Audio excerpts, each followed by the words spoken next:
The World Cup final ended with a man grabbing another man by the throat. This wasn't a tackle, it was a chokehold, and it happened before the trophy was even lifted. Argentina, the champions of the world, went out with a brawl, not a handshake. So here's the big question. What really happened in that final? If you wanted a fairy tale ending for Messi, you didn't get it. Spain played real football. Argentina played something else. And in the end, one old truth got proven in front of 80,000 fans, and even the US president got booed. Football won. I'll show you exactly how. But first, a warning. FIFA had already caused a mess before the game even started. For the first time ever, they added a giant Super Bowl-style halftime show. That decision made a lot of people angry. We'll get back to that, but right now, let's talk about the game itself. Just look at the numbers. Spain took 20 shots, 12 hit the target. Argentina took 2 shots, 0 hit the target. 0. Spain controlled 65% of the ball.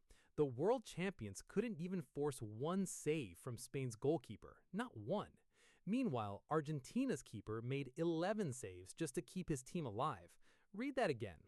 0 shots on target, but 11 saves needed. That's not a football match. That's a team getting trapped for 2 hours straight. So how did Argentina survive that long? Simple. They stopped playing football and started fighting instead. Let's go through the fouls. McAllister flew into Olmo with a reckless late tackle. No card.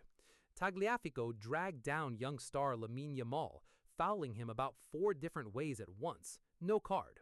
Lautaro Martinez kicked Oyarzabal from behind. Then substitute Paredes came on and elbowed Rodri in the back, starting a fight. Spain's defender Laporte had warned everyone before the game. He said Argentina liked to send little messages with their tackles. He was right. This is the exact same trick Argentina used against England in the semifinal. They didn't outplay England, they provoked them. They fouled, taunted, and got in players' faces. It worked against England, but Spain had studied the tape. And here's something this channel has said for weeks. Referees kept letting Argentina get away with it all tournament long. In the final, the first yellow card didn't come until minute 41. In a game that violent, that's shocking. But Spain did something smarter than complain. They made the referee useless. You can't rig a game if the other team never lets you touch the ball. Spain just kept passing round and round, letting all the shoving bounce right off them. Football won, simply because Argentina never had the ball long enough to cheat with it. Then Argentina beat themselves. Enzo Fernandez got a yellow card for clapping sarcastically at the ref.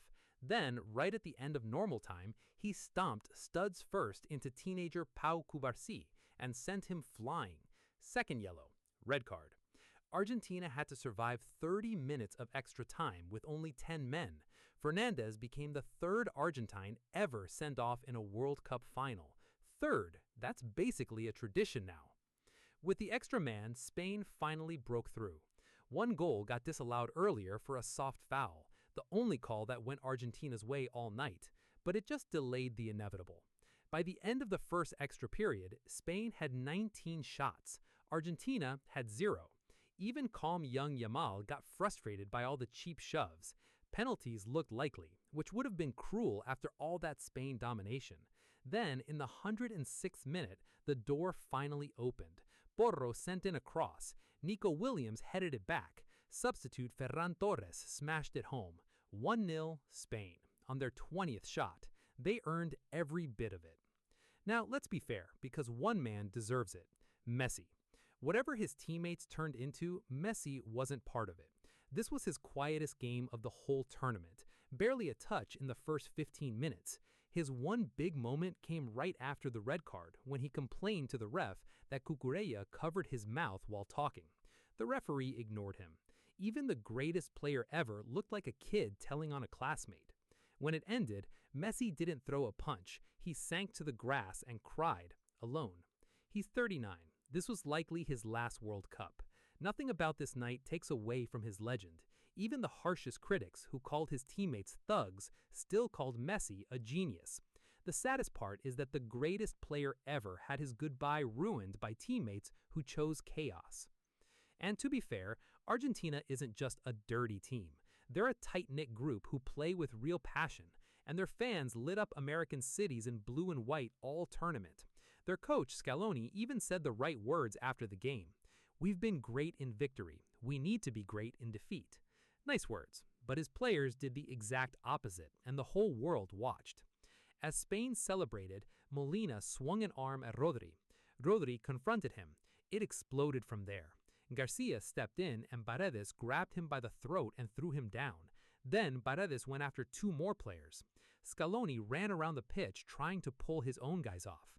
Cameras even caught Otamendi mocking Spain's players, saying they've been crying all week.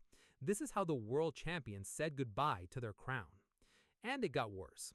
When Spain climbed up to be honored as champions after giving Argentina a guard of honor, Argentina turned their backs and huddled with their own fans. When Rodri won the tournament's Best Player award, Argentine fans drowned it out with Messi chants. Journalist Tony Cruz summed it up in 3 words: football won. Not Argentina's football, football itself. So here's the real verdict. This wasn't a thrilling final, it was a suffocation, and Spain held the grip the whole way.